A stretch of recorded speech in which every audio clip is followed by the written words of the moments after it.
En el funeral de mi esposa Elena, nadie vino excepto yo. Soy Héctor. Tengo 70 años. Y me quedé solo bajo la fría lluvia de noviembre mientras bajaban su ataúd a la tierra. La capilla había estado vacía. Solo yo, un joven sacerdote nervioso y 45 años de recuerdos sellados en una caja de madera de cerezo. Saqué mi teléfono. Un acto reflejo. Sin llamadas perdidas. Sin mensajes de texto. Mi pulgar, moviéndose por sí solo, abrió Instagram. Allí estaba mi hija Camila, de 38 años, sonriendo en un yate en la costa, con gafas de sol y una copa de champán en la mano, etiquetando una marca de vodka, publicado hace 3 horas. Deslicé la pantalla. Allí estaba mi son hijo Eduardo, de 42 años, sosteniendo un trofeo de plata en un torneo de golf en un club exclusivo bajo el sol. Esa sonrisa ganadora que yo le enseñé, brillaba bajo la luz intensa. Publicado hace 5 horas. Eligieron las fiestas. Eligieron el sol en lugar de despedirse de su madre. Pensaron que yo era solo un viejo triste y roto. Pensaron que era débil. Alguien a quien manipular. No tenían idea de lo que acababan de desatar.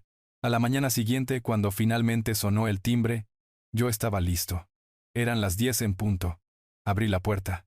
Allí estaban, Eduardo y Camila, sin vestir de luto. Eduardo llevaba un polo de golf azul marino, de esos con el logotipo de un club costoso. Parecía que estaba a punto de cerrar un trato. Camila llevaba un conjunto de yoga color crema que probablemente costaba más que mi primer coche, con el cabello recogido en un moño tenso y perfecto. Parecía que acababa de salir de un retiro de meditación. Llevaban una bandeja de cartón con cafés y una bolsa de papel de una panadería francesa. «Buenos días, papá», dijo Eduardo pasando junto a mí como una brisa. Trajo el olor de una colonia cara a la casa. «Trajimos el desayuno», dijo Camila, colocando un café con leche de avena grande frente a mi asiento habitual en la mesa de la cocina. «Sin azúcar, tal como te gusta». Esa pequeña y calculada amabilidad destinada a ablandarme sabía a ácido en mi garganta. Me senté. La casa estaba asfixiantemente silenciosa. Esta era la cocina de Elena. Se suponía que debía oler a sus galletas de mantequilla y a su risa. Ahora solo olía a engaño. Eduardo tomó el asiento frente a mí, aclarándose la garganta. «Escucha», papá comenzó, su voz goteando una simpatía practicada y cansada. «Sobre lo de ayer, solo lo miré, esperando. Lo siento mucho, mucho. Estaba atrapado. Era la reunión de accionistas de fin de trimestre. Estábamos cerrando los libros de un trato de 9 cifras. No podía moverlo. Soy el director general. Tenía que estar allí». Me miró con los ojos de Elena, pero toda la calidez se había ido. Solo quedaba el cálculo. La empresa. La que yo construí desde la nada con puro esfuerzo y madera. El legado que le había entregado, creyendo que lo honraría. «Sabes, mamá», añadió un último giro del cuchillo. Ella lo habría entendido. Siempre fue la práctica. Camila, que había estado mirando su teléfono, finalmente levantó la vista. «Y mi evento era por caridad, papá. Una gran recaudación de fondos. Recaudamos mucho dinero para niños». O algo así, agitó la mano vagamente. «Era crítico para mi imagen de marca», dijo. «Mi contrato requería que estuviera allí». Imagen de marca. Las palabras simplemente colgaron allí. Miré a mi hija. A los 38 años, era una construcción de filtros y patrocinios. Recordé a una niña de 5 años que sollozó durante 3 días cuando murió su gato, que se negó a abandonar la pequeña tumba que cavamos en el patio trasero. ¿A dónde se fue esa niña? ¿Imagen de marca?, repetí. Mi voz sonaba como grava. «Sí, papá, no lo entiendes. Es mi trabajo. Es complicado». Ella bebió su propio café. «De todos modos, estoy devastada. Quiero decir, es simplemente horrible.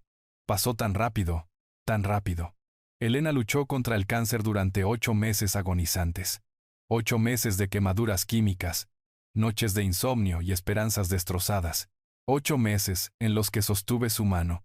La alimenté cuando estaba demasiado débil, y vi desaparecer a la mujer que amaba. 8 meses en los que Eduardo estaba inundado de reuniones, y Camila tenía un viaje patrocinado que simplemente no podía cancelar. «Enviamos flores», interrumpió Eduardo, como si eso lo resolviera todo. «Una corona enorme, muy elegante. Lo mejor». Recordé las flores.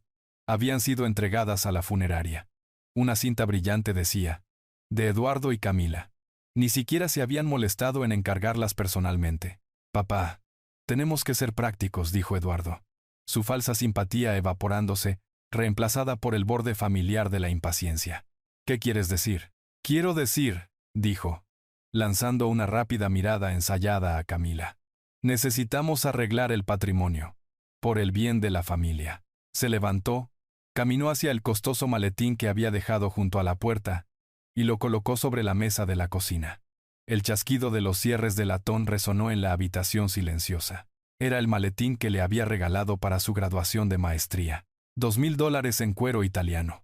Pensé que era una inversión en su profesionalismo. Ahora solo veía la codicia. Sacó una carpeta gruesa encuadernada en cuero, y la deslizó sobre la mesa de granito. ¿Qué es esto? Son los papeles de mamá, dijo bajando la voz a ese tono falso y serio. Nuestro abogado, el licenciado Peralta, lo redactó. Es simple. Como todos esperábamos, ella te dejó todo a ti, hizo una pausa, dejando que eso se asimilara. Sin embargo, continuó. Hay una estructura financiera compleja que mamá y yo establecimos hace unos meses. Mi sangre se heló. Hace unos meses, cuando ella empezó a debilitarse, cuando yo estaba demasiado ocupado contando sus pastillas para notar a los buitres circulando mi propio hogar. Un fideicomiso, intervino Camila justo a tiempo. Para proteger los activos. Eduardo asintió. Exacto. Un fideicomiso para nosotros. Sabes que los fondos universitarios de los nietos son inversiones. Mamá quería asegurarse de que nuestro futuro estuviera seguro. Abrió la carpeta en una página marcada con una etiqueta amarilla brillante que decía, firme aquí. Todo está en orden. Pero como eres el heredero principal de mamá, el fideicomiso solo necesita tu firma para, ya sabes, activarlo, liberar los fondos. Es solo un trámite. Colocó una pluma pesada y costosa encima del papel. Me quedé mirando la página. La jerga legal nadaba frente a mis ojos. Fideicomiso familiar Montoya. Beneficiarios: Eduardo Montoya, Camila Montoya. Desembolso inmediato tras la ejecución. Necesito la liquidez. Papá, dijo Eduardo con voz tensa cuando no me moví. Ahora, ¿por qué? Eduardo frunció el ceño. ¿Qué quieres decir con por qué? Es nuestro dinero. Mamá quería esto. Tengo inversiones alineadas. La empresa necesita una inyección de capital para ese nuevo proyecto en el norte. Mis ojos se clavaron en los suyos. La empresa. ¿Está la empresa en problemas? No respondió demasiado rápido. La empresa está bien, está genial. Esto es solo para expansión. No necesitas preocuparte por los detalles. Estás jubilado. Solo firma. Camila puso su mano sobre la mía. Su piel estaba fría. Sus uñas estaban perfectamente cuidadas. Papá, por favor, susurró, mirándome con ojos grandes y vacíos. No hagas esto difícil. Estamos de luto. Ni una sola lágrima. Solo queremos honrar los deseos de mamá. Honrar los deseos de mamá. Pensé en los verdaderos deseos de Elena. Ver a sus nietos jugar al fútbol. Camila dijo que era demasiado sucio. Tener una cena familiar sin teléfonos. Eduardo siempre tenía una llamada de trabajo. El silencio en la cocina solo se rompía por el tic-tac del reloj del abuelo en el pasillo. Un regalo de bodas de los padres de Elena. Sonaba como una bomba. Miré a estos dos extraños que había criado. Eduardo tamborileaba la costosa pluma sobre la mesa. Camila miraba sutilmente su reloj inteligente. No vinieron por el funeral. Vinieron por el pago. Una ira fría y aguda, algo que no había sentido en mis 70 años enteros, se elevó en mi pecho. Empujé la carpeta de vuelta a través de la mesa. No. La palabra fue tranquila, pero los golpeó como un disparo. ¿Qué dijiste? La sonrisa falsa de Eduardo se desvaneció. Dije que no, mi voz era firme. No voy a firmarlo. Déjalo aquí. Necesito tiempo. La impaciencia de Eduardo finalmente explotó. No era un director general de 42 años. Era un niño malcriado. No necesitas tiempo, siseó, inclinándose sobre la mesa. No entiendes. Esto no es una petición. Es nuestro dinero, mamá lo prometió. No puedes hacer esto. Me puse de pie. Sentí cada uno de mis 70 años, pero también sentí una fuerza que pensé que había perdido. Puedo, y lo hago, dije. Ahora quiero estar solo. Les di la espalda, y caminé hacia mi despacho. Te vas a arrepentir de esto, viejo, gritó Eduardo a mi espalda. Cerré la pesada puerta de roble. El golpe sólido fue el sonido más satisfactorio que había escuchado jamás. Y sabía exactamente a quién tenía que llamar. Pude escuchar la puerta principal cerrarse de golpe con fuerza suficiente para sacudir el marco de mi despacho. La vibración viajó por el suelo hasta mis pies. Mis manos temblaban, pero ya no era de dolor. Era adrenalina. Un enfoque frío y claro que no había sentido en años. Me senté detrás de mi escritorio. El pesado escritorio de roble tallado donde había firmado los contratos que construyeron nuestras vidas, el escritorio donde Elena se sentaba en el borde y me frotaba los hombros cuando trabajaba demasiado tarde. Abrí mi agenda encuadernada en cuero. Mis dedos, manchados con un poco de tierra del jardín de esta mañana, encontraron el número que buscaba. Manuel. El licenciado Manuel Torres. Había sido mi abogado durante 35 años. Él manejó la incorporación de mi empresa. Él manejó el cierre de esta misma casa. Era un buen hombre, un hombre honesto. Marqué su línea privada. Sonó 2 veces. Manuel Torres. Manuel. Soy Héctor. Hubo una pausa, y luego la voz de Manuel, generalmente muy profesional, se suavizó con un dolor genuino. Héctor. Dios mío. He estado. Héctor, siento tanto lo de Elena. Es una pérdida tremenda.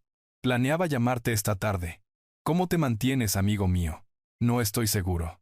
Manuel, dije. Mi propia voz sonando distante. Por eso te llamo. Acaban de estar aquí. ¿Ellos? Preguntó Manuel con una nota de confusión.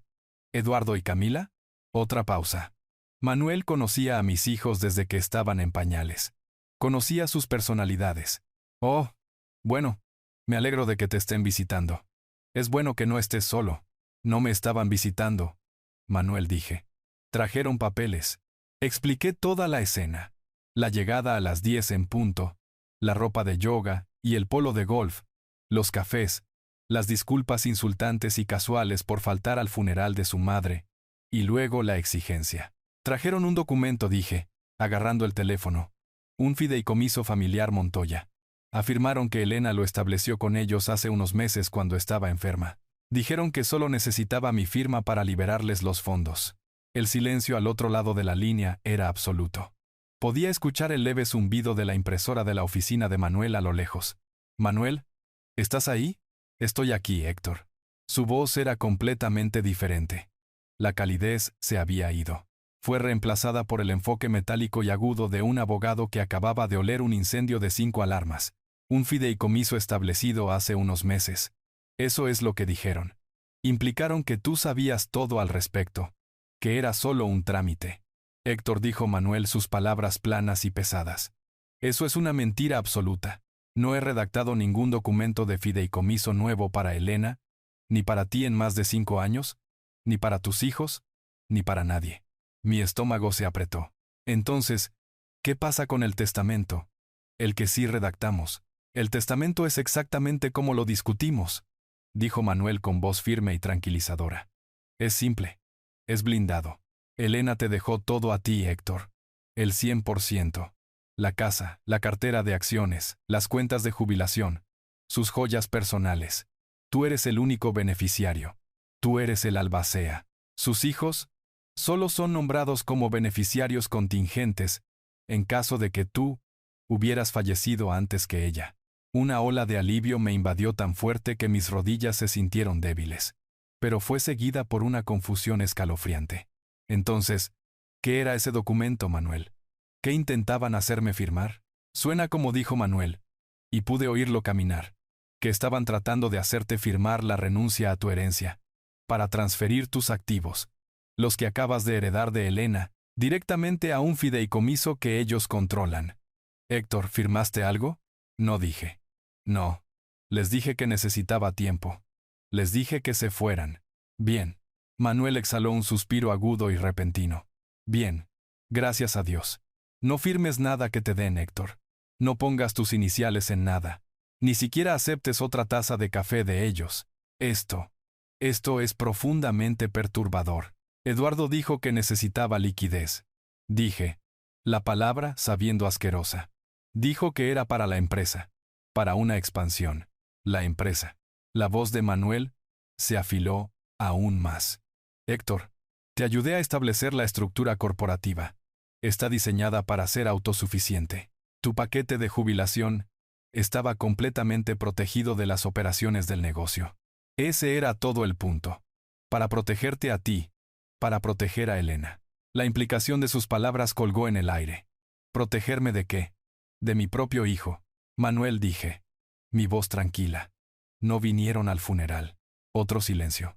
Este fue más largo. Cuando Manuel volvió a hablar, su voz era acero frío. Ya veo. Entonces esto no es dolor.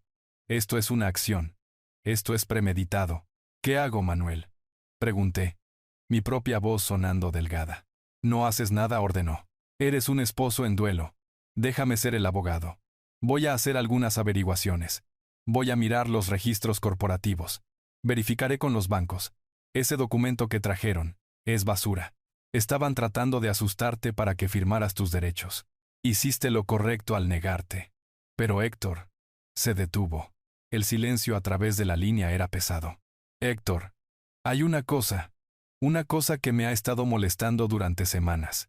Un tipo diferente de escalofrío se apoderó de mí. Esta no era la ira fría que sentía hacia Eduardo y Camila.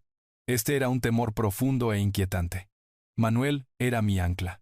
Era el hombre más sensato que conocía. Si él estaba molesto, yo estaba en serios problemas. ¿Qué es, Manuel? ¿Qué pasa? Lo escuché exhalar un sonido largo y cansado. El sonido de un hombre que no quería tener esta conversación. Héctor, no estaba seguro de cómo o cuándo decirte esto. Francamente estaba respetando sus deseos. Pero ahora, dado lo que me has dicho, dadas sus acciones esta mañana, creo que necesitas saberlo. Tienes derecho a saber. ¿Decirme qué? Mis nudillos estaban blancos sobre el auricular. ¿Qué deseos? ¿Los deseos de quién? Se trata de Elena, dijo en voz baja. Mi corazón pareció detenerse. ¿Qué pasa con ella? ¿Acaso ella? Manuel, ¿acaso ella firmó algo para ellos antes de morir? ¿Eduardo llegó a ella? ¿La presionó? No. No, dijo Manuel rápidamente. No de la manera que piensas. El testamento que discutimos, el original que tengo en el archivo, es sólido. Es blindado. Es exactamente como te dije. Tú eres el único beneficiario. Tú eres el albacea. Pero hace unas semanas, unas 3 semanas antes de que falleciera, Héctor, Elena hizo un cambio. Un cambio. ¿Qué cambio? Ella ejecutó un codicilo, dijo Manuel.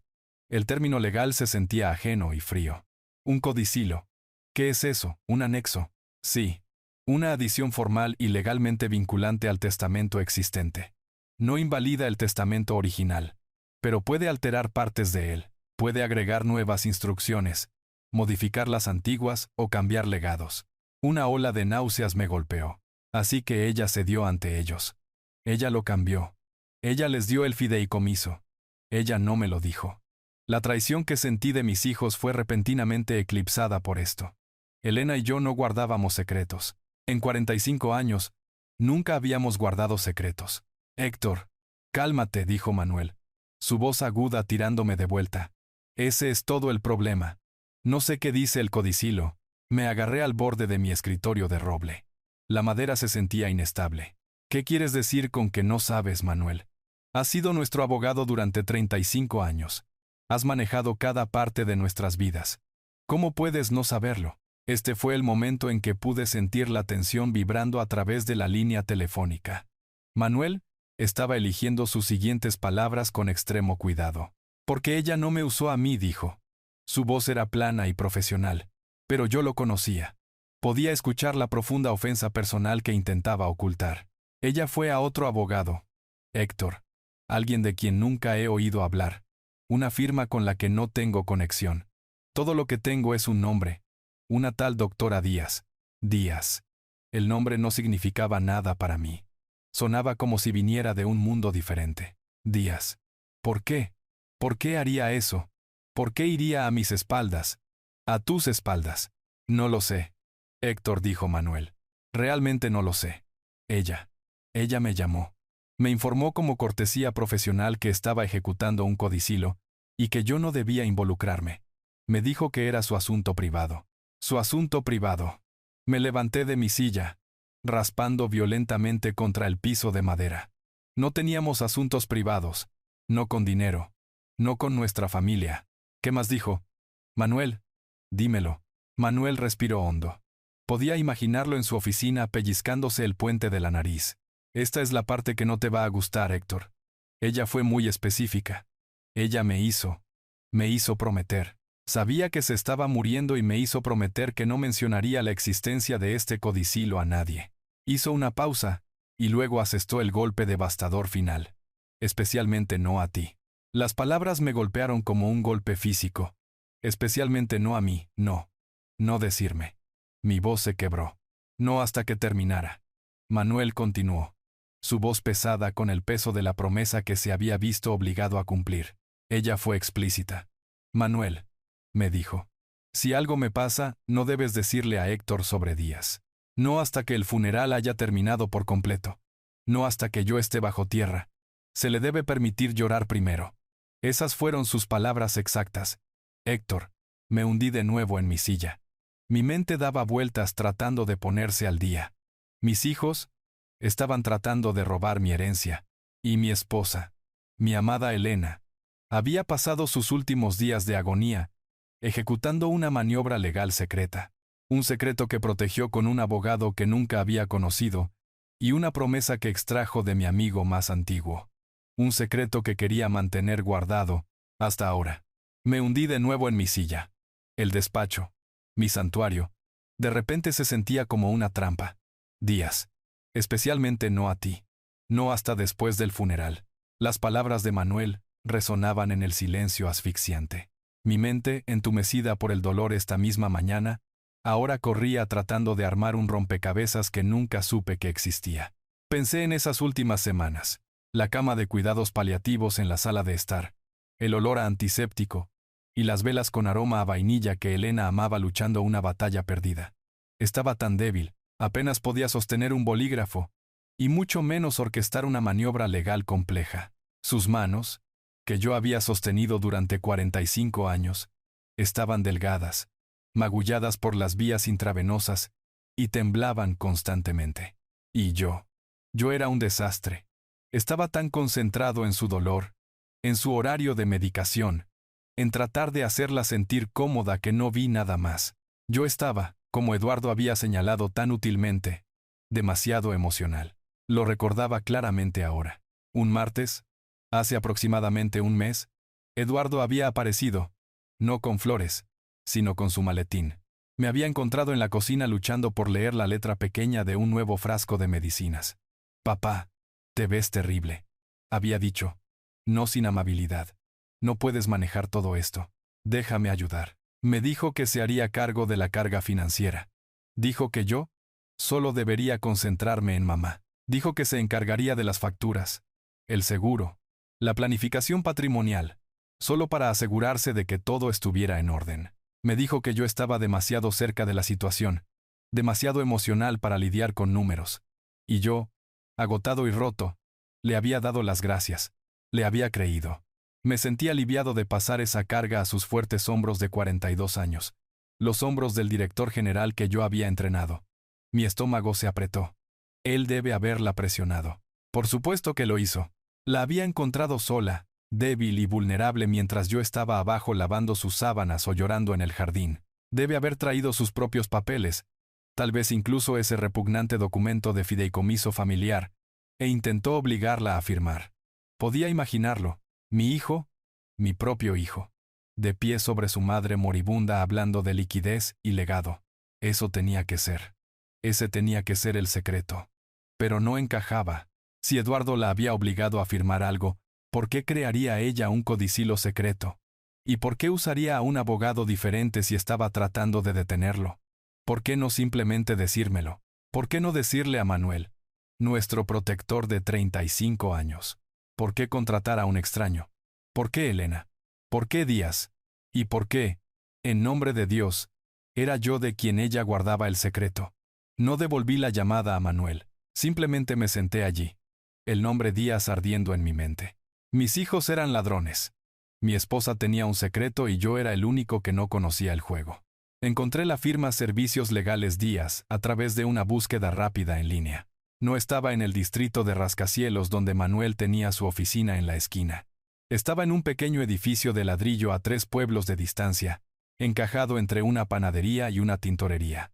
Conduje mi Mercedes, el que Eduardo siempre decía que era demasiado viejo, y estacioné en la calle. La oficina estaba en el segundo piso, subiendo un tramo estrecho de escaleras. El letrero en la puerta era de letras de plástico negro simples. Doctora A. Díaz, abogada. La sala de espera era solo 2 sillas, y una mesa de café con revistas de hace 6 meses. Un joven levantó la vista desde un escritorio grande. ¿Puedo ayudarlo? Estoy aquí para ver a la doctora Díaz, dije. Mi nombre es Héctor Montoya. No tengo cita. Un momento desapareció detrás de una puerta. Escuché una voz amortiguada, y luego el joven reapareció. Doctora Díaz. Lo verá ahora. La oficina a la que entré era pequeña. Estaba abarrotada de expedientes de casos y libros de leyes. No había arte costoso, ni vista panorámica de la ciudad, solo una ventana que daba a una pared de ladrillo. Detrás de un escritorio grande y desordenado estaba sentada una mujer de unos 50 y tantos años. Tenía ojos agudos, cabello grisáceo recogido en un moño severo, y llevaba una blusa sencilla. No se levantó. Solo me observó. Su expresión ilegible. Doctora Díaz. Señor Montoya, dijo ella. Su voz era firme, sin tonterías. Me preguntaba cuándo llegaría aquí. Me detuve en medio de la habitación. Usted me estaba esperando. Lo estaba, dijo ella. Hizo un gesto hacia la única otra silla en la habitación, una apilada con archivos. Por favor, siéntese. Moví los archivos yo mismo, y me senté. Su esposa, dijo la doctora Díaz, inclinándose hacia adelante. Era una mujer excepcionalmente inteligente. ¿Mi esposa, Elena? Sí, dijo ella. Una sonrisa débil, casi imperceptible tocando sus labios. Era muy lista y muy minuciosa. La doctora Díaz metió la mano en un cajón del escritorio y sacó un sobre manila simple tamaño carta. Estaba sellado. Mi nombre, Héctor, estaba escrito en el frente con la letra familiar y elegante de Elena. Ella me instruyó que le diera esto, dijo la doctora Díaz, pero solo después de que su funeral hubiera concluido, y solo si usted venía a mí solo. Deslizó el sobre por el escritorio. Era pesado, demasiado pesado para ser solo una carta. ¿Qué es esto?, pregunté, mi mano temblando ligeramente al tocar el papel. Es una carta, dijo la doctora Díaz, con sus ojos oscuros fijos en los míos, y una unidad USB. Se levantó, caminó hacia la pequeña ventana y miró hacia la pared de ladrillo. Elena fue muy clara con sus instrucciones. Señor Montoya. Estaba bajo coacción, pero no era débil. La doctora Díaz se volvió hacia mí. Ella lo llamó su verdadera póliza de seguro de vida. Conduje a casa aturdido. El sobre manila pesaba en el asiento del pasajero a mi lado. Se sentía como una bomba. La casa estaba fría cuando entré. El silencio que había sentido esta mañana era solo vacío. El silencio ahora era pesado, espeso de secretos. No encendí las luces. Caminé directamente a mi despacho y me senté en mi silla. Durante mucho tiempo solo miré el sobre, su letra. Héctor. Solo mi nombre. Mis dedos torpes jugaron con el cierre de metal. Lo abrí. Dentro había una pequeña unidad USB plateada y una carta de varias páginas dobladas. Era su papelería favorita. El papel grueso de color crema con la hortensia azul en la parte superior. Desdoblé las páginas. Su letra, una vez tan fuerte y fluida, era delgada, temblorosa, pero era inconfundiblemente suya. Respiré hondo y comencé a leer. Mi queridísimo Héctor, mi amor, si estás leyendo esto, entonces me he ido, y has sobrevivido al funeral. Y lo siento mucho, mucho. Lamento todo esto, pero sobre todo, lamento este secreto. Por favor, mi amor, debes perdonarme. Lo que he hecho, lo hice para protegerte, no para traicionarte. Sé que estás sentado en tu despacho ahora mismo sintiendo que te he mentido. Te sientes como cuando te dije que había comprado ese ridículo coche deportivo rojo en el 95 sin preguntarte, pero esto no es eso. Esto es diferente. Sentí que se me escapaba una risa pequeña y dolorosa. Ese coche rojo. Ella lo condujo durante un mes, antes de admitir que lo odiaba. Te he ocultado esto, Héctor, porque conozco tu corazón grande, hermoso y confiado. El corazón que siempre quiso ver lo mejor en nuestros hijos, incluso cuando yo dejé de verlo hace años. He estado cubriéndolos durante tanto tiempo, Héctor, en silencio, esperando que cambiaran, esperando que un día despertaran y fueran los niños que criamos, no los monstruos en los que se han convertido. Pagué las tarjetas de crédito de Camila 2 veces. Invertí en los proyectos paralelos de Eduardo que sabía que solo financiaban su estilo de vida y el de su esposa. Lo hice para mantener la paz. Lo hice para ahorrarte el dolor de saber la verdad. Pero me equivoqué. No te estaba protegiendo. Los estaba habilitando. Mis manos agarraban las páginas con tanta fuerza que los bordes se desmoronaban. Sé que estás solo, Héctor. Sé que no vinieron. No. No parezcas sorprendido. Sabía que no lo harían. Lo sé desde hace mucho tiempo. No son como nosotros. Miden el amor en dólares. Nos ven, te ven como una cuenta bancaria para ser administrada, una herencia para ser acelerada. Cuando recibí el diagnóstico final, el real, el que mantuvimos entre nosotros, supe que tenía que actuar.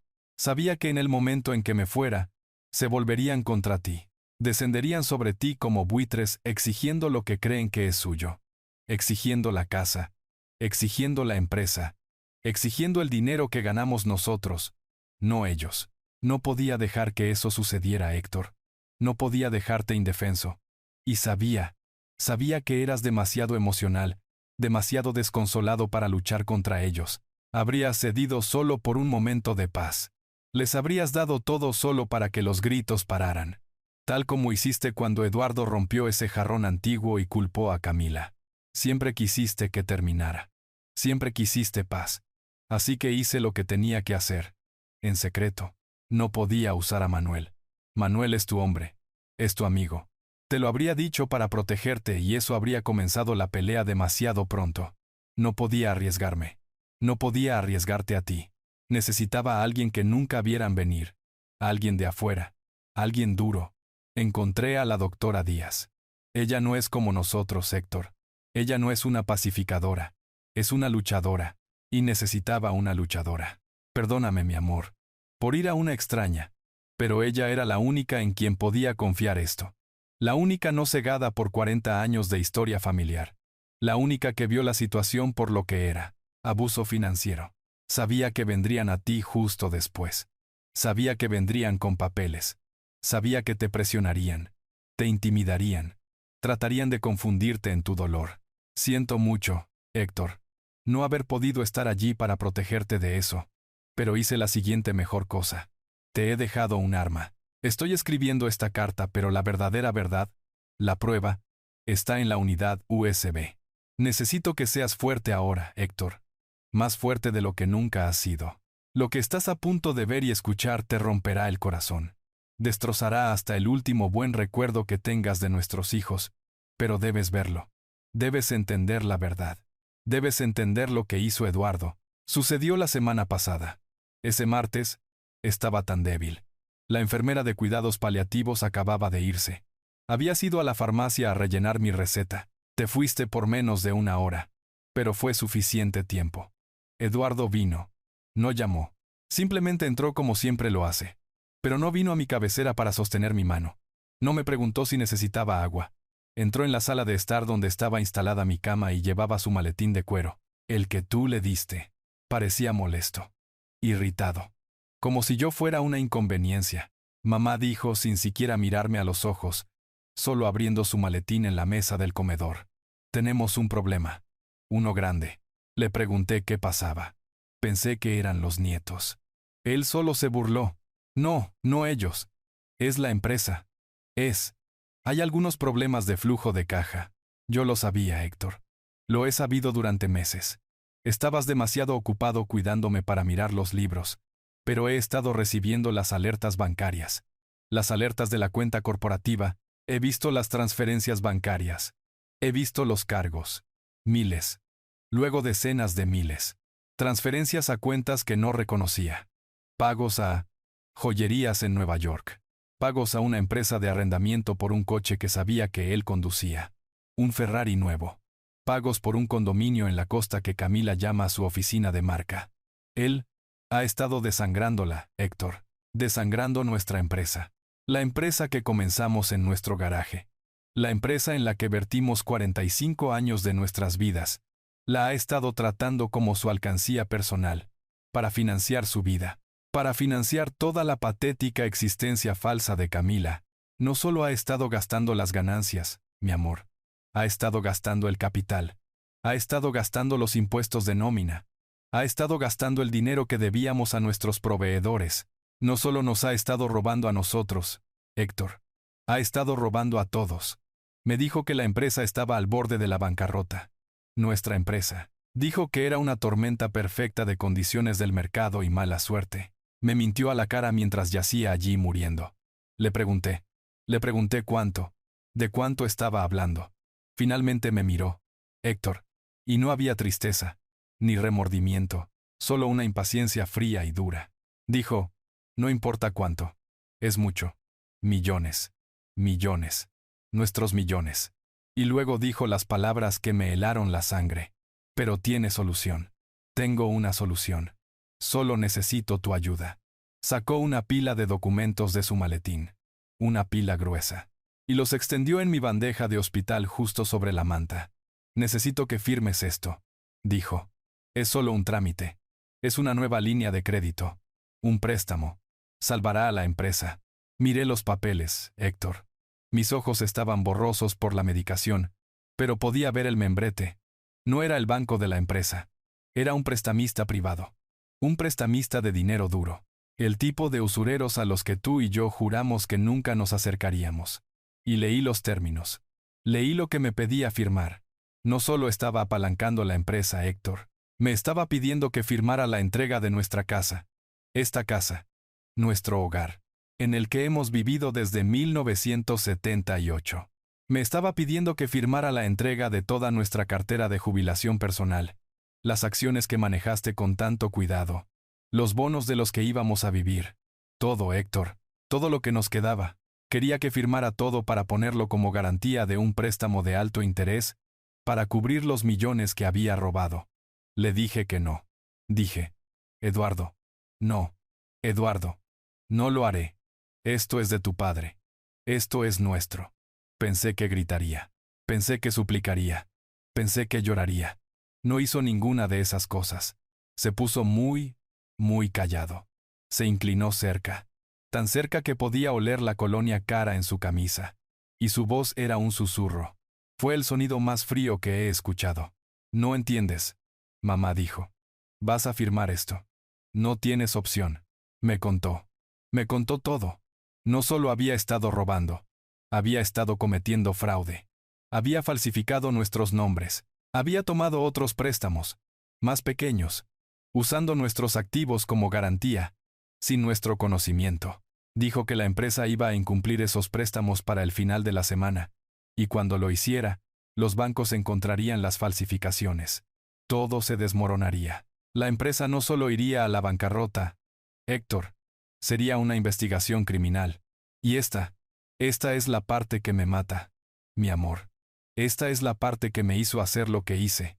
Él te amenazó, dijo. Cuando investiguen, ¿a quién crees que mirarán?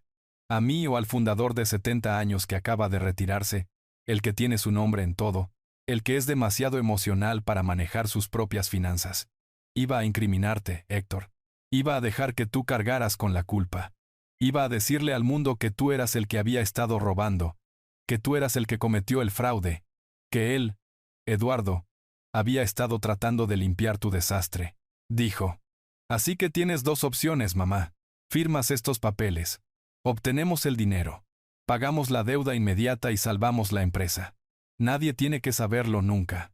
O, te niegas. Y puedes pasar tus últimos días en esta tierra viendo cómo arrestan a tu marido.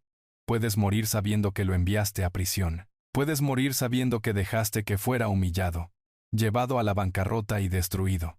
Dijo. Papá quedará arruinado. Tendrá 70 años y nada. Perderá la casa, perderá su pensión, perderá su nombre. Estará en la calle. ¿Es eso lo que quieres, mamá? ¿Morir sabiendo que le hiciste eso a él? Solo lo miré, a mi hijo, a mi niño pequeño. Y vi a un monstruo, a un completo extraño.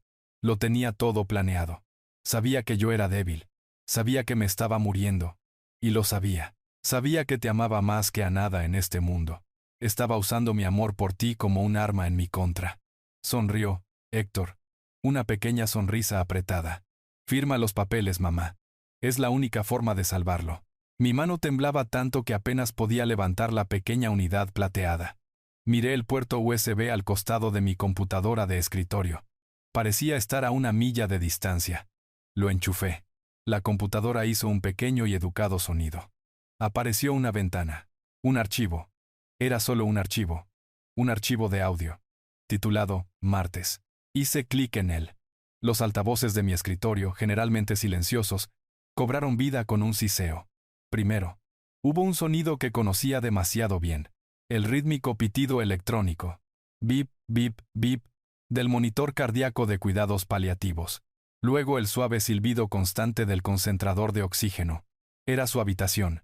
Él lo había grabado. Luego su voz. Era tan pequeña, como papel. Un susurro seco. Eduardo, por favor. No sabes lo que estás pidiendo. Sé exactamente lo que estoy pidiendo.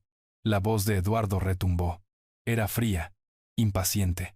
La voz de un director general en una negociación hostil, no de un hijo junto al lecho de muerte de su madre. Te estoy pidiendo que arregles esto. El desastre que tú y papá crearon al dejar que esta empresa envejeciera. Nosotros construimos esto. Construiste un dinosaurio, espetó él. Y estoy tratando de salvarlo. Ahora, firma los papeles. Ya expliqué el préstamo. Es la única manera. Es de Héctor. Es nuestra casa. Un suspiro pesado y molesto de Eduardo. Podía imaginarlo pellizcándose el puente de la nariz mirando su reloj. Mamá, solo fírmalo. Papá es demasiado viejo para entender las complejidades de esto.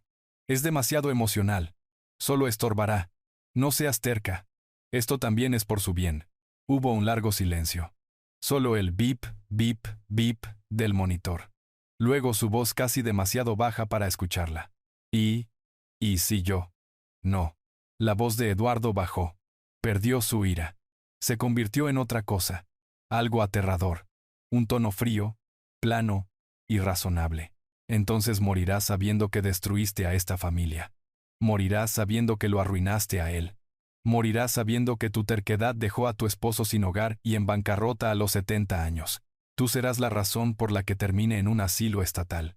Tú serás quien destruya su nombre. ¿Es eso realmente como quieres ser recordada? El archivo de audio terminó. Simplemente se detuvo. Yo estaba rígido en mi silla. No respiraba. No solo la había amenazado. No solo la había intimidado. Él había, en sus momentos finales más débiles, tomado su amor por mí, y lo había forjado en un arma para destruirnos a ambos. Iba a vomitar. Miré la carta en mi regazo. Mis ojos se nublaron con una rabia que nunca supe que poseía. Encontré mi lugar en la última página. Él pensó que yo era débil, Héctor. Su letra temblaba, pero las palabras eran puro acero. Pensó que estaba vencida. Pensó que me tenía atrapada. Vio a una anciana moribunda. Olvidó quién era yo. Olvidó que yo era la mujer que llevó los libros de nuestra empresa a mano durante los primeros 20 años. Olvidó que yo fui quien detectó el fraude en el contrato Wilson en el 98. Olvidó que yo era lista. No firmé, Héctor. Hubiera preferido morir. Hubiera preferido dejar que lo hiciera antes que firmar tu vida. Pero hice algo mejor. Lo miré.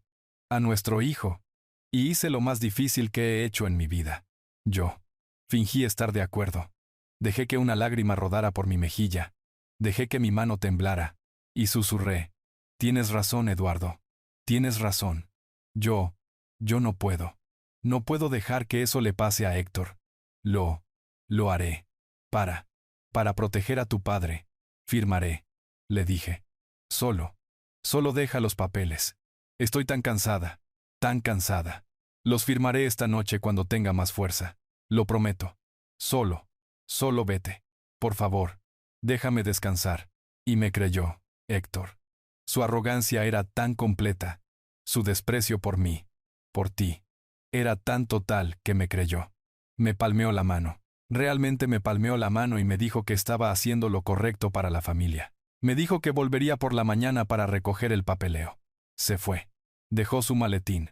Dejó los documentos del préstamo. Y se fue pensando que había ganado. Esperé, mi amor. Esperé hasta escuchar su coche salir del camino de entrada. Conté hasta 100. Y luego, usando la última pizca de fuerza que tenía en mi cuerpo, hice una llamada. No a Manuel. No a ti. Llamé a la doctora Díaz. La había encontrado una semana antes, Héctor. En secreto. He estado planeando. Por si acaso. Ella no es solo una abogada. Es especialista en abuso de ancianos. Y es notaria. Vino a la casa no por la puerta principal. Vino por la puerta del jardín, tal como planeamos. Mientras estabas en la farmacia recogiendo pastillas pensando que yo dormía. Y firmé nuevos papeles, mi amor. Mis papeles. Los que ella redactó. Tomé todo, Héctor. Cada activo que estaba a mi nombre. Esta casa, que ha estado únicamente a mi nombre desde que la refinanciamos hace 15 años. Un hecho que nuestro hijo claramente olvidó verificar. Toda la cartera de jubilación. Y lo más importante, el 51% de interés de control en la empresa. Nuestra empresa. Mi acción fundadora original del 51%, a la que nunca renuncié. La acción que insististe en que conservara hace tantos años. Lo transferí todo, Héctor. Hasta el último centavo. A un nuevo fideicomiso irrevocable. Una fortaleza. Una bóveda legal que Eduardo no puede tocar. Que Camila no puede tocar. Una que nadie puede romper jamás. El beneficiario no son nuestros hijos. El beneficiario principal es una organización benéfica, Héctor, una maravillosa, que ayuda a víctimas ancianas de abuso financiero. Y el único fideicomisario. La única persona con el poder de administrar los fondos. La única persona con el poder de votar esas acciones de la empresa. La única persona con control total sobre hasta el último dólar. Eres tú, Héctor. Eres tú. Dejé caer la carta. Mis manos temblaban, pero ya no de rabia. Era asombro. Ella no solo había muerto. Había tendido una trampa. No me había dejado indefenso. Me había dejado armado. Me había dejado una espada. Y me había dejado un escudo. Elena, mi tranquila y gentil Elena, había sido una guerrera. Y acababa de entregarme las llaves de todo el reino. Pasaron 2 horas cuando sonó el timbre. No fue un timbre educado. Fue una presión larga y enojada seguida de 3 golpes secos en la pesada puerta de roble.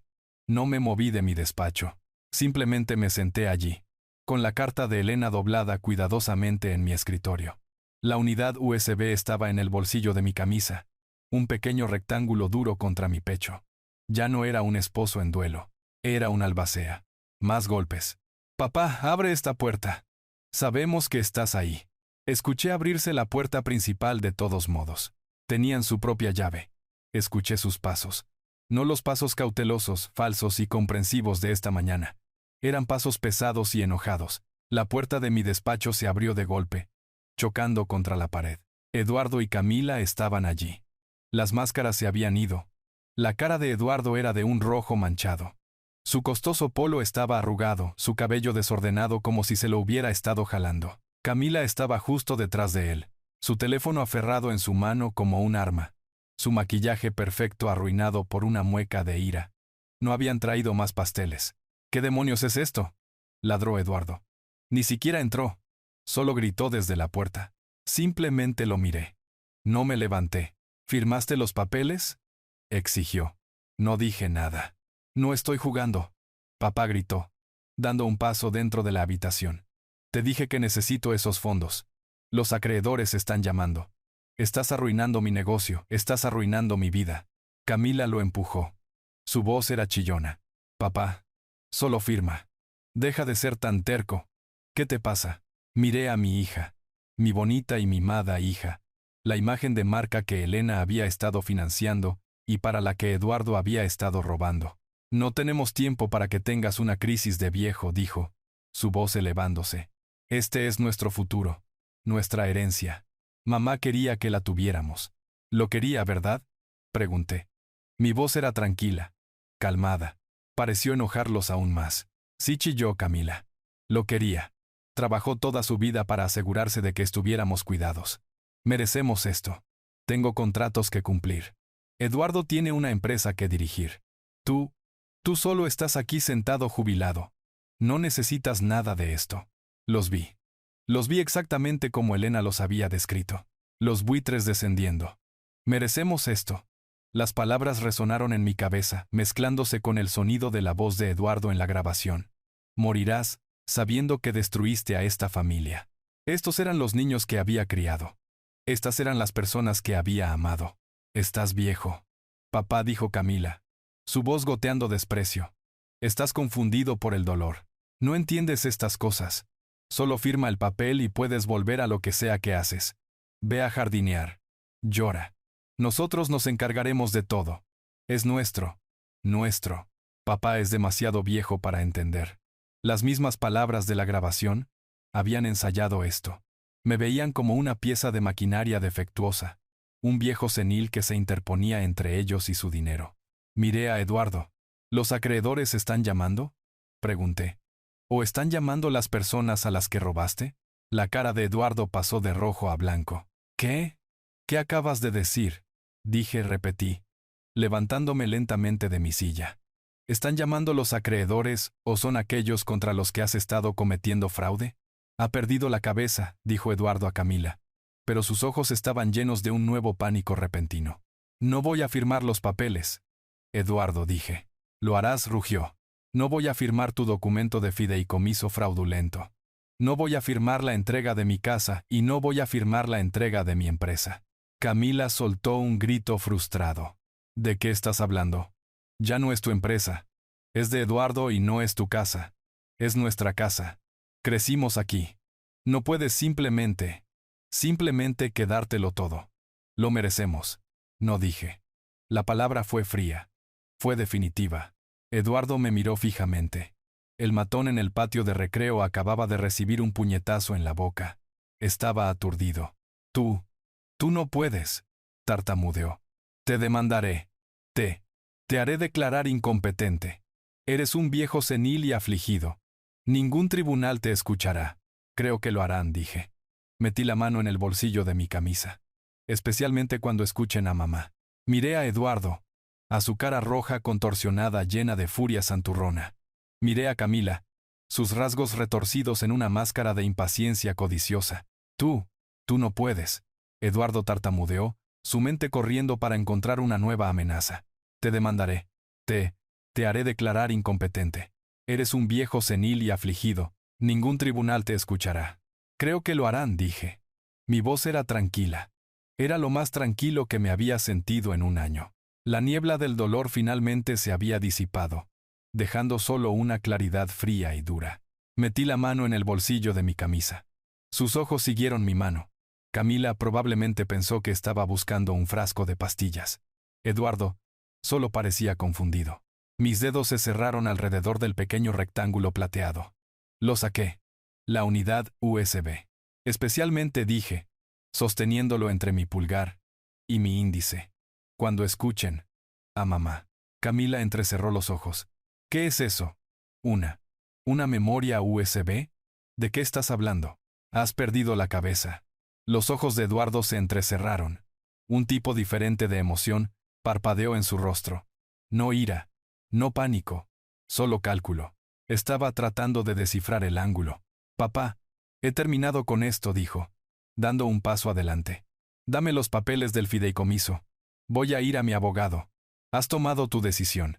No, Eduardo, dije. Caminé pasando junto a él hacia la gran computadora de escritorio en mi mesa. Ambos se giraron para mirarme. Creo que necesitan escuchar esto primero. Enchufé la unidad USB en el puerto. La computadora emitió un sonido. ¿Qué es esto?, exigió Eduardo. Unas fotos viejas. Un video de ti y mamá. ¿Estás tratando de hacernos sentir culpables? No va a funcionar. Solo escuchen, dije. Hice clic en el archivo. Martes. Subí el volumen, fuerte. Los altavoces sisearon. Y luego el sonido llenó el despacho.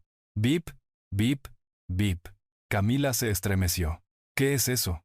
Apágalo. Eso dije. Es el monitor cardíaco de tu madre. Su mano voló a su boca. Eduardo se congeló. Él lo sabía. En ese instante, lo supo. Su rostro se puso completamente blanco. Y luego la voz de ella, como papel, débil. Eduardo, por favor, no sabes lo que estás pidiendo. La voz de Eduardo, fría, impaciente, retumbando en la habitación tranquila. Sé exactamente lo que estoy pidiendo.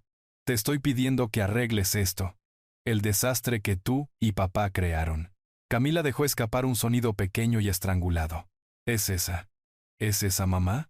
Solo los miré. Todos escuchamos mientras la voz de Eduardo, la voz de nuestro hijo, exponía su plan. Lo escuchamos ignorar las débiles protestas de Elena. Solo fírmalo. Papá es demasiado viejo para entender las complejidades de esto. Es demasiado emocional. Solo estorbará. No seas terca.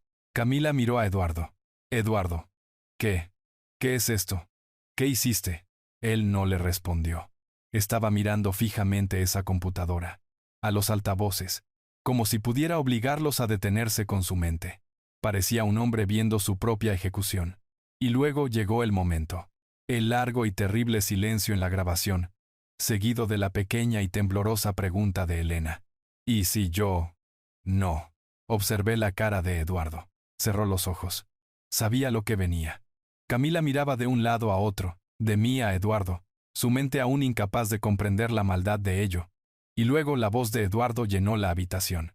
El susurro frío, plano, irrazonable de un monstruo. Entonces morirás sabiendo que destruiste a esta familia.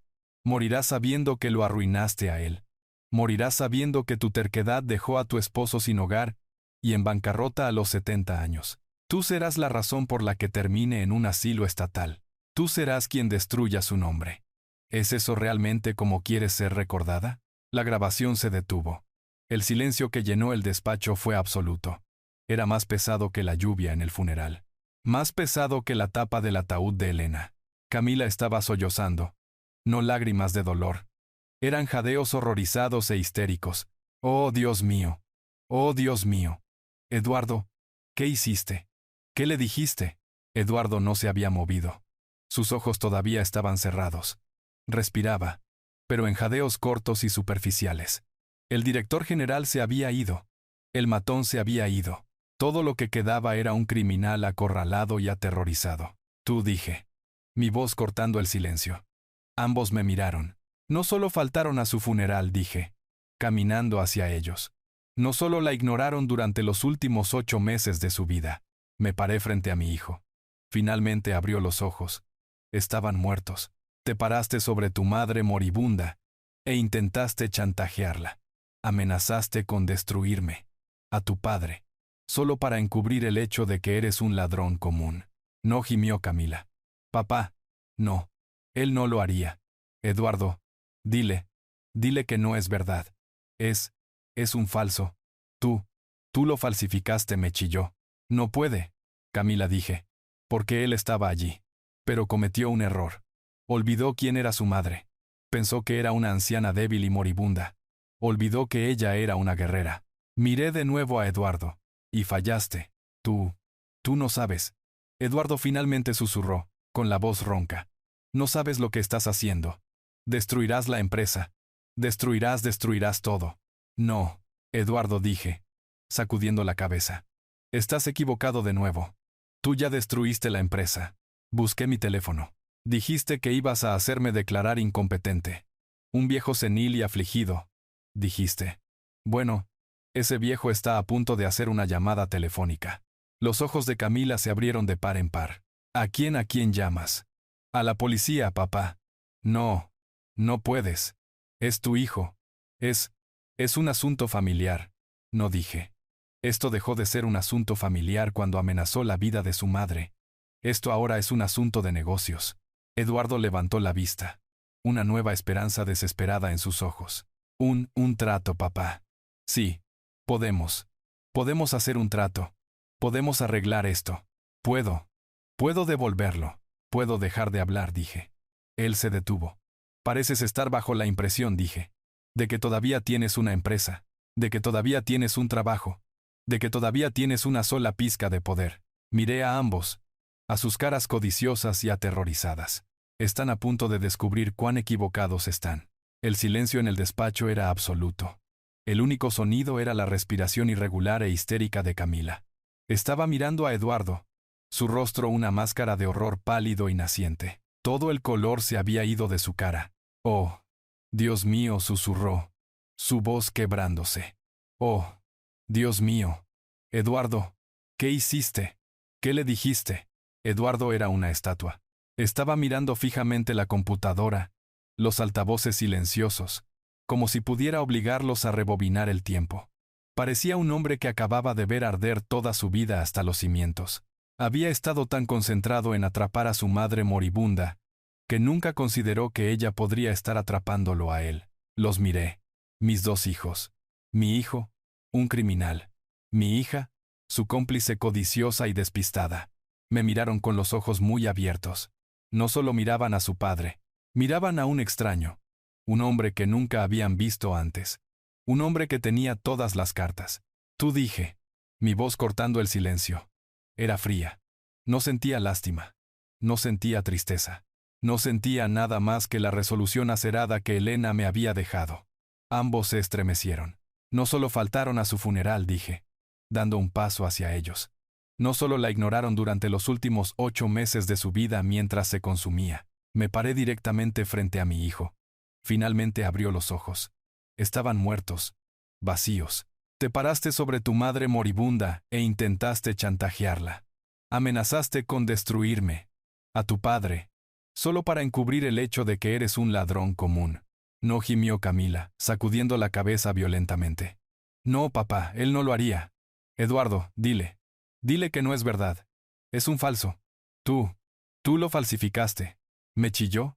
La acusación absurda. Hiciste esto para engañarnos. Para quedarte con el dinero. No puede, Camila, dije. Sin quitar los ojos de Eduardo. Porque él estaba allí. Sabe que cada palabra es verdad. Me incliné solo un poco. Pero ambos cometieron un error. Uno fatal. Olvidaron quién era su madre. Pensaron que era una anciana débil y moribunda. Olvidaron que ella era una guerrera. Miré de nuevo a Eduardo. Y fallaste. La palabra lo golpeó. Se tambaleó hacia atrás un paso como si lo hubiera golpeado físicamente. Tú no sabes, Eduardo finalmente susurró, con la voz ronca. No sabes lo que estás haciendo. Destruirás la empresa. Destruirás todo, todo. No. Eduardo, dije, sacudiendo la cabeza lentamente. Estás equivocado de nuevo. Tú ya destruiste la empresa. Solo que no lo sabías.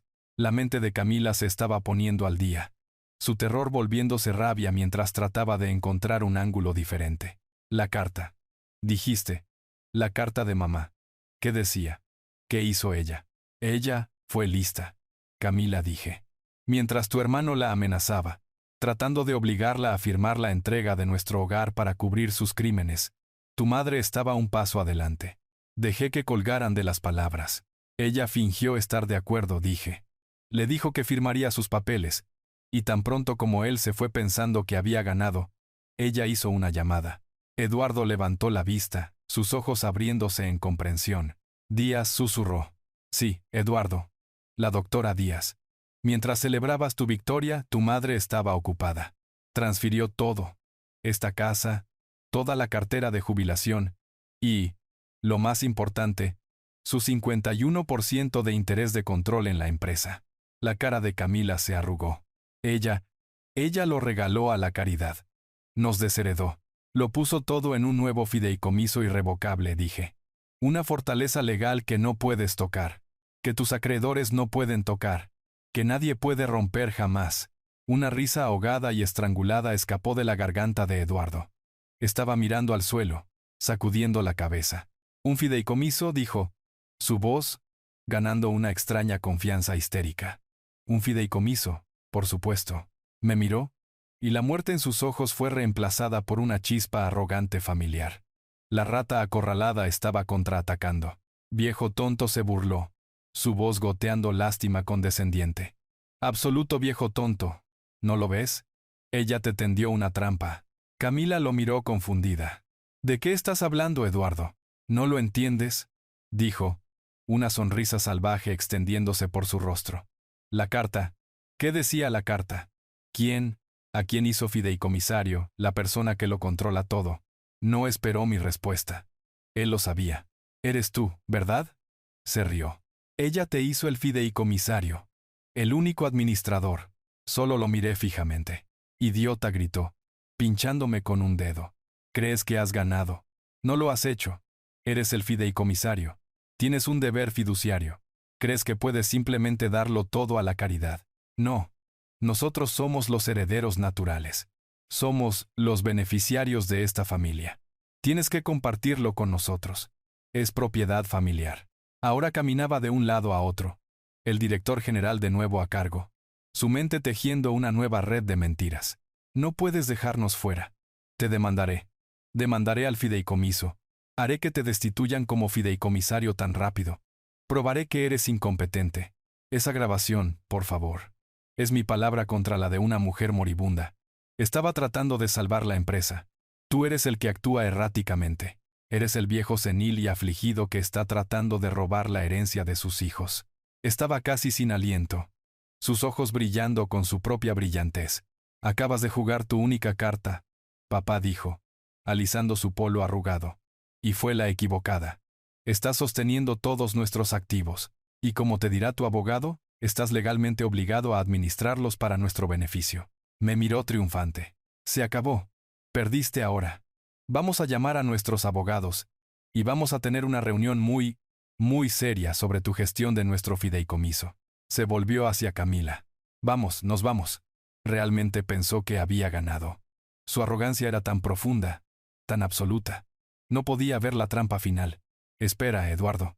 Camila dijo con los ojos todavía en mí. Él dijo que el beneficiario era la caridad. Está mintiendo, espetó Eduardo. Está tratando de asustarnos. Ella nunca lo haría. Es dinero familiar. Dejé que el silencio se extendiera. Dejé que disfrutara de su victoria por unos largos segundos. Tienes razón en una cosa, Eduardo, dije. Se detuvo con la mano en el pomo de la puerta. Una mirada engreída en su rostro. Tengo razón en todo. No dije. Tienes razón, mamá. Yo soy el fideicomisario. Elena me dio el control único y absoluto sobre todo. Exacto, se burló. Ahora lo entiendes. Pero pareces haber olvidado algo, dije, caminando lentamente hacia él. Olvidaste con quién estás hablando. No solo construí esa empresa. La construí en la industria más competitiva y despiadada de este país. La construí siendo más inteligente, más duro y más despiadado que cualquier otro tiburón en el agua. Me detuve a solo un pie de su cara. Su sonrisa engreída vaciló. He estado jubilado durante 5 años, Eduardo. Pero tú estás a punto de descubrir cuán equivocado estás. La risa arrogante y salvaje de Eduardo resonó en mi despacho mucho después de que él y Camila salieran furiosos. Realmente pensó que había ganado. Su mente tan retorcida por la codicia y el autoengaño había encontrado inmediatamente una nueva narrativa, un nuevo camino hacia la victoria. No era un criminal acorralado. En su mente, era un director general bajo ataque, un hijo siendo engañado por su padre senil. Había salido de mi despacho, sacando su teléfono del bolsillo. Ni siquiera salió de la casa. Se paró justo allí en mi pasillo, Camila gimiendo a su lado, y comenzó a hacer llamadas. Lo observé desde la puerta. Sí, soy Eduardo, dijo. Su voz cambiando instantáneamente de nuevo a ese tono suave y autoritario de director general. Tenemos una emergencia. Una crisis. Mi padre, desde la muerte de mi madre, ha tenido un colapso total. Está haciendo amenazas. Él está tratando de liquidar la empresa. Una pausa. No estoy exagerando. Está delirando. Está bajo el control de algún nuevo abogado depredador. Afirma ser el fideicomisario de las acciones de mamá y amenaza con disolverlo todo. Es una tragedia. Pero tenemos que actuar. Ya estaba tejiendo la historia. Usaría la grabación en mi contra. Me pintaría como el villano, el viejo senil y afligido, arremetiendo, destruyendo el legado de sus hijos por despecho. Afirmaría que yo era el que intentaba robar los activos familiares, y tenía una herramienta para hacerlo. Todavía poseía el 49% de la constructora Montoya. Mi estómago se revolvió. Yo le había dado eso. Hace 5 años, cuando me jubilé, le había entregado a mi único hijo casi la mitad del imperio que había construido con mis propias manos. Lo hice director general. Le di las llaves del reino, creyendo que estaba listo. Elena y yo habíamos mantenido el 51% de interés de control a su nombre. Era nuestra red de seguridad, nuestro por si acaso. Una forma tranquila de asegurarnos de que la empresa que amábamos nunca fuera conducida por un precipicio. Nunca imaginamos que nuestro propio hijo sería el que estuviera al volante apuntando al borde. Conocía su plan. Podía ver los movimientos de ajedrez mientras los hacía.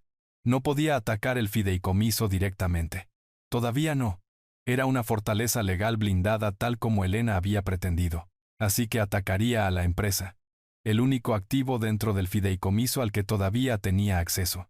Convocaría una reunión de emergencia de la Junta. Usaría su participación del 49% para sembrar el pánico. Iría a los otros miembros de la Junta, los ejecutivos con opciones sobre acciones, los socios minoritarios, y les diría que yo era la amenaza. Argumentaría que yo, Héctor, el nuevo fideicomisario, era mentalmente incompetente, que estaba actuando por dolor y rabia, que mi amenaza de destruirlo todo, que era su amenaza, no la mía, era una violación de mi deber fiduciario para con la empresa. Presentaría una orden judicial. Trataría de conseguir que un juez congelara mis derechos de voto sobre esa participación del 51%. Argumentaría que no se podía permitir que este viejo fundador senil quemara su propio legado hasta los cimientos. Pensaba que era un genio. Pensaba que estaba un paso adelante. Terminó su llamada con una sonrisa fría y engreída en su rostro. Se volvió hacia mí. Reunión de emergencia de la Junta, anunció. Mi oficina. Mañana por la mañana. 9 en punto. Estate allí, papá. Técnicamente todavía estás en la Junta después de todo. Se inclinó. Su voz un siseo bajo.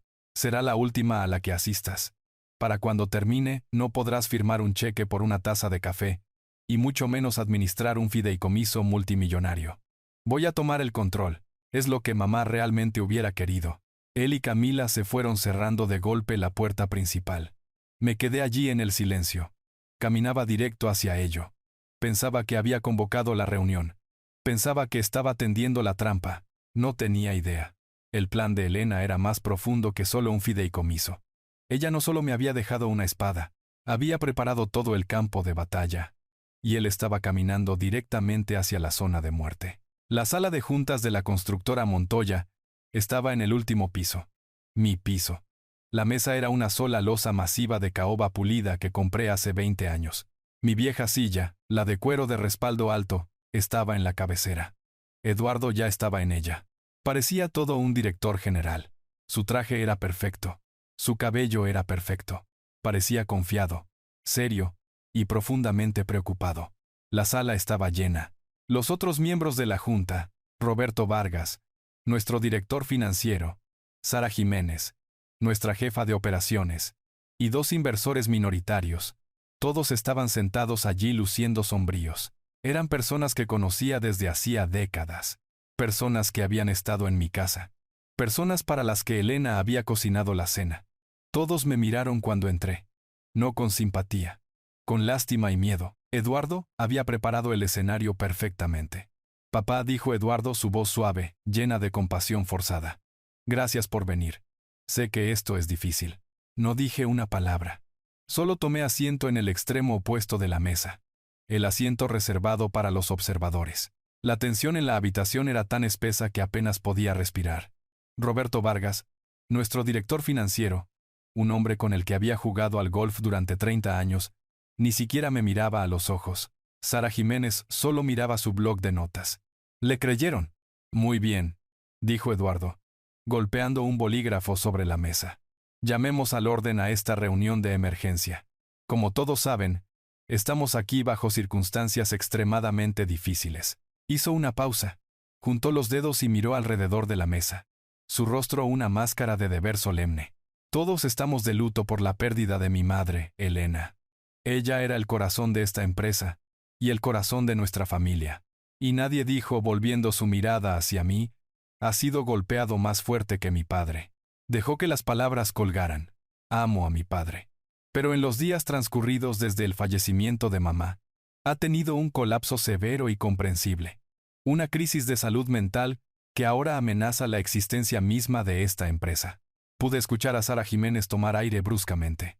Ayer, continuó Eduardo, mi padre Héctor me informó de su nueva posición. Como todos saben, el 51% de interés de control de mamá fue colocado en un fideicomiso. Mi padre es el fideicomisario. Sacudió la cabeza como si estuviera apenado. En su estado volátil actual, ha amenazado con liquidar todo, quemar la empresa hasta los cimientos, destruir su propio legado y todos nuestros medios de vida por lo que solo puedo describir como un ataque de dolor e ira irracional. Roberto Vargas finalmente me miró. Héctor, ¿es esto cierto? ¿Quieres liquidar? Permanecí en silencio. Solo observé a Eduardo. Dejé que construyera su propia horca. No es él mismo. Roberto, dijo Eduardo interrumpiendo antes de que yo pudiera hablar. Está atacando. Cuando traté de razonar con él para proteger la empresa, para protegerlo a él, se volvió abusivo. Él incluso trató de usar una grabación de audio manipulada para chantajearme, para extorsionarme. Ese era su movimiento. Iba a usar la grabación en mi contra. Afirmaría que yo la falsifiqué. Un viejo desesperado y senil. Está bajo la influencia de una nueva abogada depredadora, continuó Eduardo, su voz llena de ira justa. Esta doctora Díaz, ella lo ha convencido de que somos el enemigo. Ella lo está empujando a disolver nuestros activos para vender nuestras propiedades, probablemente para que pueda cobrar una tarifa masiva. Tenía una respuesta para todo. Era bueno. Yo lo había entrenado después de todo. Es un peligro para sí mismo. Y un peligro para la constructora Montoya, dijo Eduardo, su voz bajando a un tono sombrío y serio. Está en clara violación de su deber fiduciario. Su deber es proteger a los accionistas. Protegernos a nosotros. No actuar por caprichos emocionales personales. Miró alrededor de la mesa. Los tenía. Estaban aterrorizados. Estaban imaginando sus trabajos, sus opciones sobre acciones, sus futuros desapareciendo debido a un viejo loco. Por lo tanto, dijo Eduardo, tengo que hacer lo más difícil que he tenido que hacer, como director general y como hijo. Dejó reposar el silencio. Propongo una moción de emergencia para presentar una orden judicial ante el tribunal para suspender temporalmente los derechos de voto de Héctor Montoya sobre la participación del 51% en manos del fideicomiso, en espera de una audiencia de competencia mental completa e inmediata. La sala se congeló. Esto era un golpe de estado. Eduardo había tendido la trampa perfecta. Me había pintado como un lunático.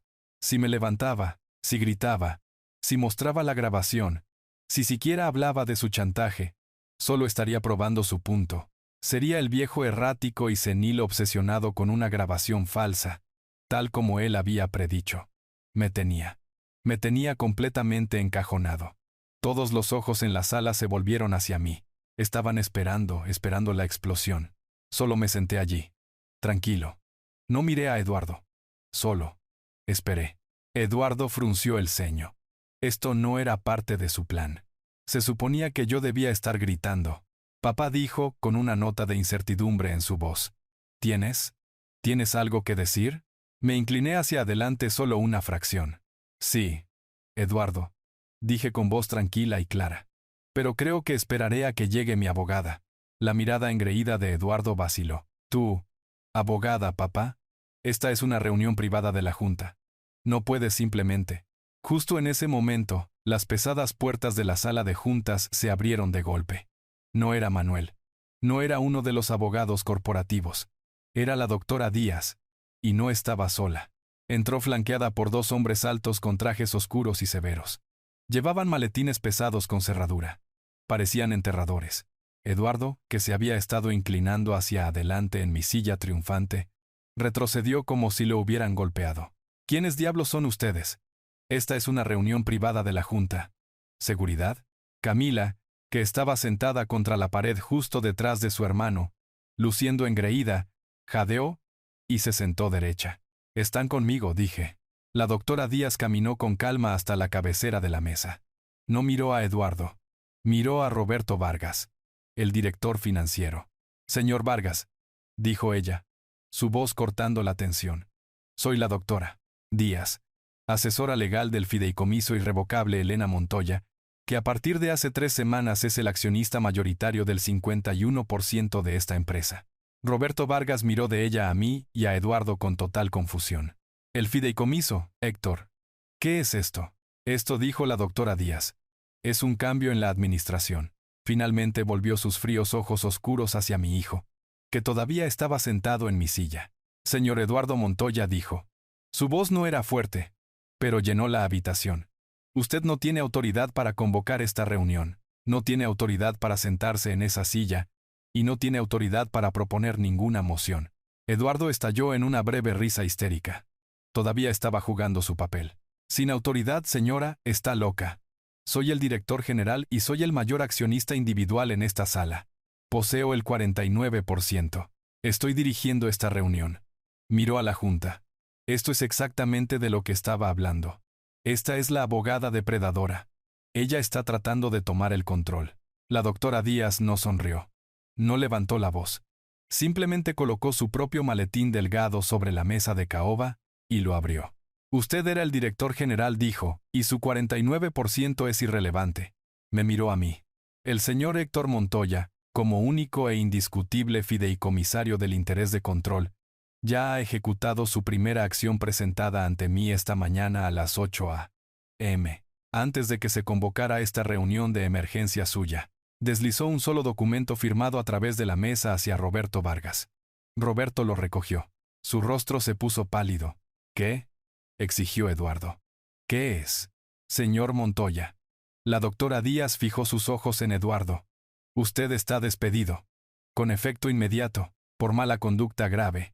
Incumplimiento del deber. Malversación de fondos corporativos y fraude criminal. El silencio era un vacío. Eduardo solo la miró fijamente. Tú no puedes, tú no puedes. La Junta, dijo la doctora Díaz. Ahora está controlada por el fideicomiso. El fideicomiso posee el 51%. El señor Héctor, como representante del fideicomiso, es la Junta, y él lo ha despedido. Tú, viejo bastardo, chilló Eduardo, finalmente dejando caer el acto, sus ojos salvajes mientras me miraba. Tú la destruirás. Te demandaré. Te demandaré por esto. Es bienvenido a intentarlo, dijo la doctora Díaz. Pero tendrá que hacer cola. Lo que me lleva a mi siguiente punto. Asintió a los dos hombres detrás de ella. Dieron un paso adelante. Estos caballeros, dijo, son los auditores forenses. Están aquí a petición del fideicomiso para realizar una auditoría completa e inmediata de su mandato como director general. No, Eduardo salió a trompicones de la silla, tirándola. Fuera de mi oficina. No es su oficina, señor Montoya, dijo la doctora Díaz, y los auditores comenzarán con los proyectos paralelos que ha estado financiando en la costa, y las transferencias bancarias a sus cuentas personales, y la tarjeta de crédito corporativa que ha estado dejando usar a su hermana para su marca. Camila dejó escapar un pequeño chillido estrangulado desde la pared trasera. Tenemos copias de las transferencias. Señor Montoya, continuó la doctora Díaz. Su voz un redoble de tambor implacable y frío. Tenemos los extractos bancarios. Tenemos las facturas del Ferrari. Tenemos las solicitudes de préstamo falsificadas. Tenemos la grabación de su conversación con la asesora Montoya. Roberto Vargas, el director financiero, parecía que iba a vomitar. Héctor, fraude. Préstamos falsificados. Te ha estado desangrando durante años. Roberto, dije con voz tranquila, para pagar su vida y la de su hermana. Tú no puedes probar nada de eso, bramó Eduardo. Pero estaba acorralado contra la ventana. Estaba atrapado. No tenemos que hacerlo, dijo la doctora Díaz. Los auditores lo harán, y luego lo hará el fiscal del distrito. La mente de Eduardo estaba corriendo. Podía verlo calculando, tratando de encontrar una salida. Bien, escupió. Bien. ¿Quieren la empresa? Tomen la basura en bancarrota. Venderé mis acciones, mi 49%. Tomaré mi dinero y empezaré de nuevo. Los enterraré. La doctora Díaz casi, parecía triste por él. Oh, señor Montoya, dijo. Todavía no lo entiende. Su 49%. No vale nada. ¿Qué? Tiene razón. La empresa está en bancarrota. Gracias a usted. La ha cargado con tanta deuda fraudulenta que sus acciones no valen el papel en el que están impresas. El fideicomiso no se las comprará. No le daremos ni un solo dólar. ¿Entonces qué? Entonces, dijo la doctora Díaz, dejaremos que sus acreedores personales, aquellos a los que debe millones de dólares, las tomen. Ese prestamista de dinero duro con el que trató de hacer firmar a su madre moribunda, estarán muy felices de poner sus manos en sus acciones. No cubrirá su deuda, por supuesto, ni de cerca. Usted sigue siendo personalmente responsable de todo. De todo. No tenía nada. Había perdido su trabajo. Estaba a punto de ser acusado de fraude. Y su único activo restante, su 49%, era un montón de cenizas sin valor. Había perdido por completo. Se deslizó por la pared, su chaqueta de traje perfecta amontonándose, y solo miró fijamente. Fue Camila quien finalmente encontró su voz.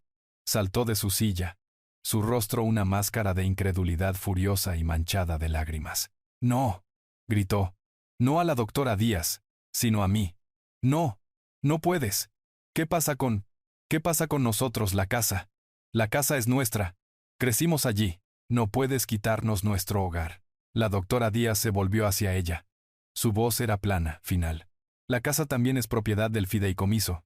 Cérota, Montoya, al igual que cada mueble en ella».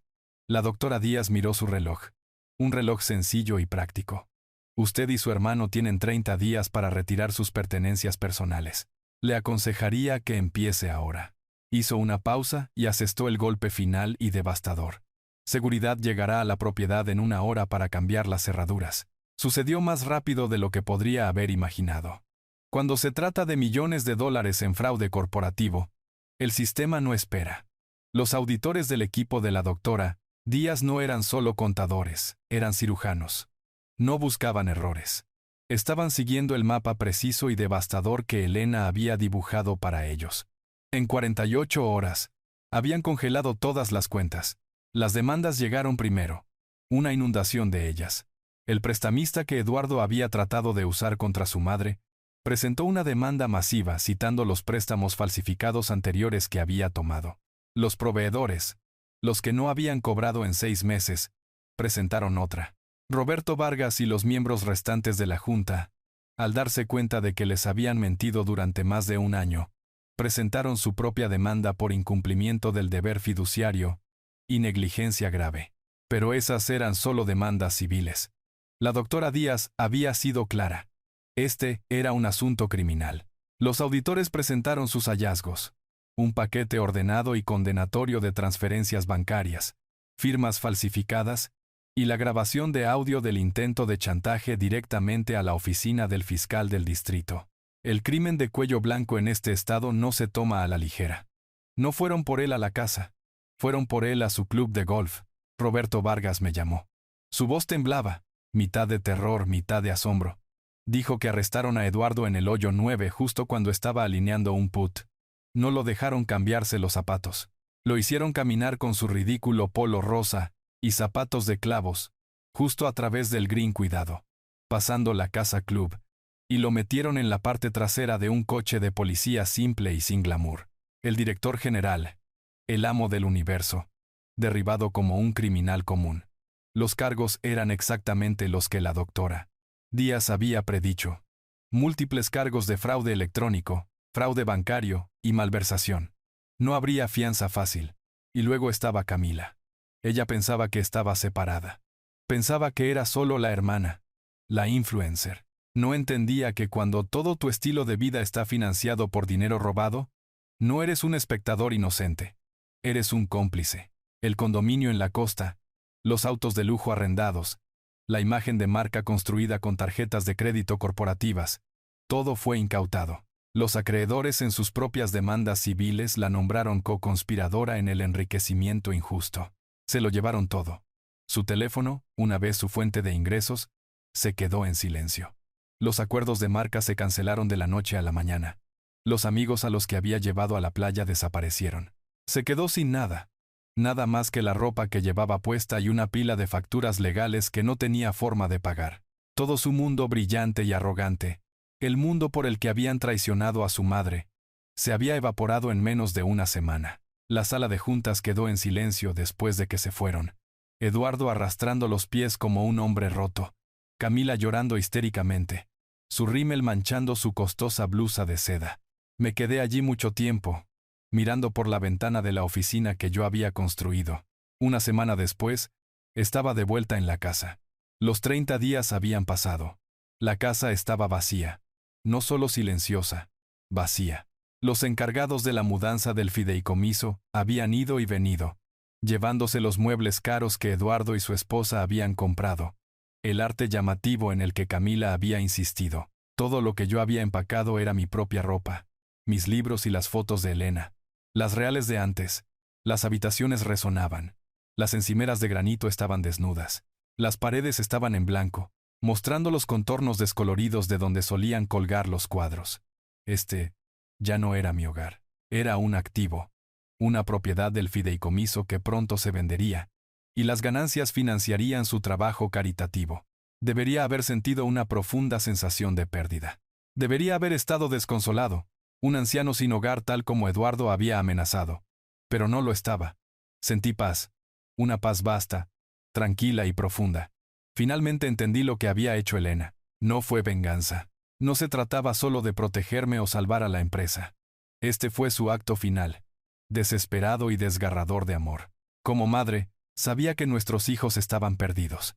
Sabía que sus almas habían sido envenenadas por lo mismo que les habíamos dado.